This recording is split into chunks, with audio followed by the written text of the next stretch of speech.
এখন যেখানে দাঁড়িয়ে আছি এটি কাকিনাড়া মাদ্রাল, উত্তর 24 পরগনা জেলার কাকিনাড়া মাদ্রাল। মাদ্রালের দিঘির পার, একটা বিশাল দিঘি, সেই দিঘির পারে দাঁড়িয়ে আছি।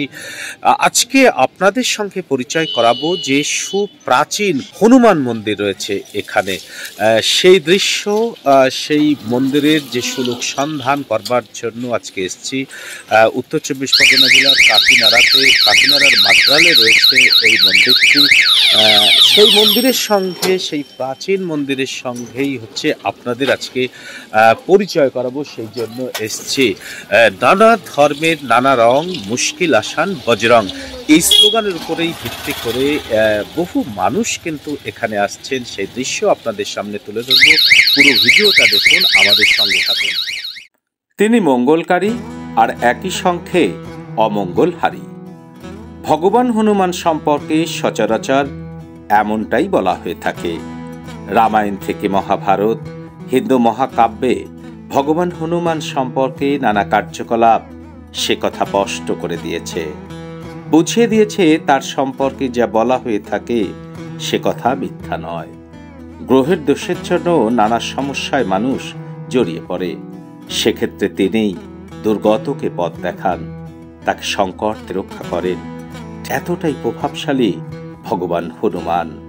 সবচেয়ে বড় কথা, সত্য, ত্রেতা, দাপর অথবা কলি, যাই হোক না কেন, হনুমান অমর। সব যুগেই তিনি সমানভাবে বিরাজমান। মন দিয়ে ডাকলে যার দেখা মেলে সহজেই। সেই বীর হনুমানেরই এক জাগ্রত মন্দির রয়েছে উত্তর 24 পরগনায়। জায়গাটি উত্তর 24 পরগনা জেলার কাকিনাড়ার মাদ্রালে হলেও নৈহাটি স্টেশন থেকে অতি সহজেই পৌঁছে যাওয়া যায়। এখানে রয়েছে হনুমানজির এক শায়িত মূর্তি অথবা বিশ্রামরত 20 ফুটের মূর্তি। কথিত রয়েছে রাম রাবণের যুদ্ধ চলাকালীন হনুমানজিকে অনেকটা যাত্রাপথ অতিক্রম করতে হয়েছিল। ক্লান্ত বীর হনুমান সেই সময় বিশ্রাম নিতে গিয়েছিলেন পাতালে। সেখানেই একপাশে তার বিশাল গদা রেখেছিলেন। জানা যায় হনুমানজি পাতালে যেমন করে শায়িত অবস্থায় ছিলেন, ঠিক একইভাবে ভগবান শিব পাতালে অবস্থান করেছিলেন। এই ঘটনায় বর্ণিত রয়েছে এখানে। তার সেই বিশ্রাম নেওয়ার ভঙ্গিমাকেই কাকিনাড়ার মাদ্রালের মন্দিরে পুজো করা হয়। জানা যায় 1940 সালের দিকে ডক্টর পঞ্চানন ঘোষাল এই মন্দির তৈরির কাজ শুরু করেন। পঞ্চানন ঘোষাল ছিলেন একজন পুলিশ কমিশনার, এছাড়া প্রবন্ধকার ছিলেন তিনি। অপরাধ বিজ্ঞানী হিসাবেও তার খ্যাতি ছিল। ডক্টর পঞ্চানন ঘোষালের স্ত্রী ছিলেন ধর্মপরায়ণ। তিনি তার কল্পনাপ্রসূত মনে ভেবেছিলেন রাম রাবণের যুদ্ধের পর হনুমানজি জলের নিচে বিশ্রাম নিচ্ছে। তার এই কল্পনাপ্রসূত ভাবনার কথা জানান ডক্টর পঞ্চানন ঘোষালকে। তিনি তার স্ত্রীর ইচ্ছাকে মান্যতা দিয়ে শায়িত হনুমানজির মূর্তি প্রতিষ্ঠা করেন এখানে। এই মন্দিরের অন্দরে পাম্পের ব্যবস্থা রয়েছে, যা দিয়ে সবসময় জল ওঠার ব্যবস্থা রয়েছে, যাতে হনুমানজি ঠান্ডায় বিশ্রাম নিতে পারে। ডক্টর পঞ্চানন ঘোষালের এই উদ্যোগকে সমর্থন জানিয়ে এগিয়ে এসেছিলেন শ্রীরাম গুপ্তা নামে এক মারোয়ারি ব্যবসায়ী। তিনি প্রচুর অর্থ ব্যয় করেছিলেন এই মন্দিরগুলি গড়ে ওঠার ব্যাপারে। মন্দিরের অদূরেই শ্রীরাম গুপ্তার নামে রয়েছে একটি স্কুল, যা শ্রীরাম বিদ্যাপীঠ নামে পরিচিত। এই মন্দিরগুলির সঙ্গে অতপ্রতভাবে যুক্ত দুই মানুষ, ডক্টর পঞ্চানন ঘোষাল ও শ্রীরাম গুপ্তা, দুজনেই গত হলে মন্দিরটি বন্ধ হয়ে যায়। প্রায় 30 বছর মন্দির বন্ধ থাকায় স্থানটি জঙ্গলাকীর্ণ হয়ে যায়। 2004 সালে কিছু উদ্যমী ধর্মপ্রায়ণ মানুষ, তারা উদ্যোগ নিয়ে মন্দিরটি আবার চালু করে এলাকাকে সুসজ্জিত করবার চেষ্টা করেন। মন্দিরের সামনেই রয়েছে একটি যজ্ঞকুণ্ড। সমতল থেকে 10 ফুট নিচে হনুমানজি অবস্থিত। সিঁড়ি বেয়ে নিচে নেমে পুজো দিতে হয়। এখানে দেখলাম নিচে নামার আগে সকলেই ঘন্টা বাজাচ্ছেন। প্রতিদিন নিত্য পুজোর ব্যবস্থা রয়েছে এখানে। পাশাপাশি মঙ্গলবার হনুমানজির জন্মবার উপলক্ষে বিশেষ পুজো হয়ে থাকে। হনুমানজি ব্রহ্মচারী হওয়ায় হনুমানজির মূর্তিতে কোনো মহিলা সরাসরি স্পর্শ করতে পারবে না। মহিলাদের দূর থেকেই পুজো দেওয়ার নিয়ম রয়েছে এখানে। পুরাণ অনুযায়ী রাম ও সীতার দ্বারা বরপ্রাপ্ত হয়ে হনুমানজি অমরত্ব লাভ করেন। বিশ্বাস করা হয় তিনি আজও জীবিত এবং সর্বক্ষেত্রে বিরাজমান। এই মন্দিরে সারা বছরই কোনো না কোনো অনুষ্ঠান পালিত হয়ে থাকে।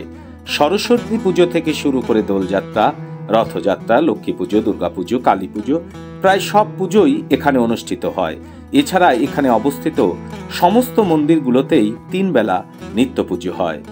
হনুমান মন্দিরের পূর্ব দিকে রয়েছে রাম সীতার মন্দির, যে মন্দিরটি হনুমান মন্দির থেকে বেশ উঁচু। সিঁড়ি দিয়ে উপরে উঠে প্রবেশ করে দেখলাম সেই মন্দিরের ভেতরে এক পাশে রয়েছে রাম সীতা লক্ষ্মণের মূর্তি, তাদের পায়ের কাছে রয়েছে হনুমানজির মূর্তি, অপর প্রান্তে রয়েছে রাধা কৃষ্ণের মূর্তি। আর মন্দিরের ভেতরের দেওয়ালে রয়েছে বিভিন্ন ধরনের দেবদেবীর মূর্তি, রয়েছে রাম লক্ষ্মণ সীতার মূর্তি, তার পাশে রয়েছে বাল্মীকি মুনির মূর্তি এবং রাখালদের সঙ্গে শ্রীকৃষ্ণের মূর্তি। রাম সীতা মন্দির থেকে পেছন দিকে বেরোলে চোখে পড়বে দেবী অন্নপূর্ণার মন্দির। প্রাচীন সেই হনুমান মন্দির, বজরং মন্দিরটির সামনে রয়েছে, আর ওই মন্দিরের ঠিক পেছনেই রয়েছে হচ্ছে দেবী অন্নপূর্ণা মন্দির। সেই দেবী অন্নপূর্ণা মন্দিরের লনে এখন দাঁড়িয়ে রয়েছে। এই দেবী অন্নপূর্ণা মন্দিরটি অসাধারণ সুসজ্জিত, বহু প্রাচীন, সেটা আসলেই বোঝা যায়।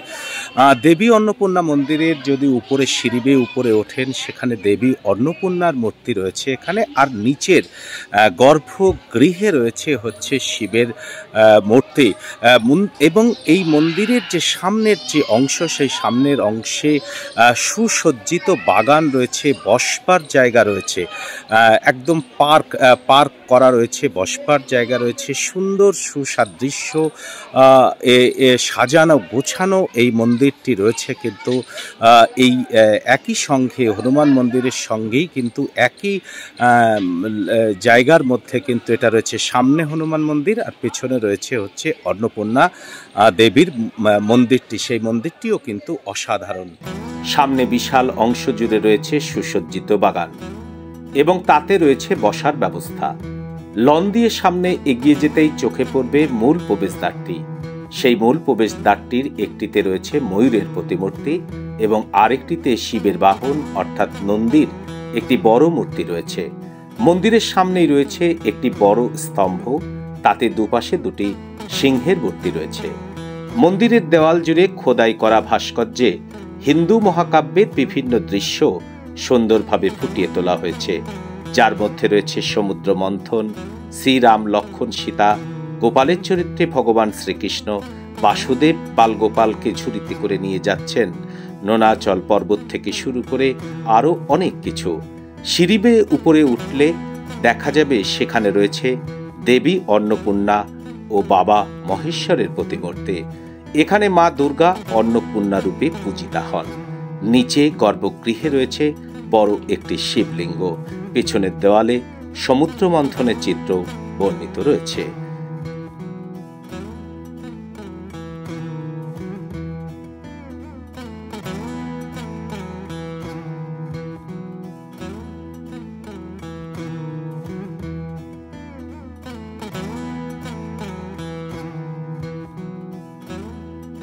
অন্নপূর্ণা টেম্পলের যে পাশে, সেই পাশে রয়েছে হচ্ছে সুবিস্তৃত জলরাশি, একটা বিশাল বড় দিঘি।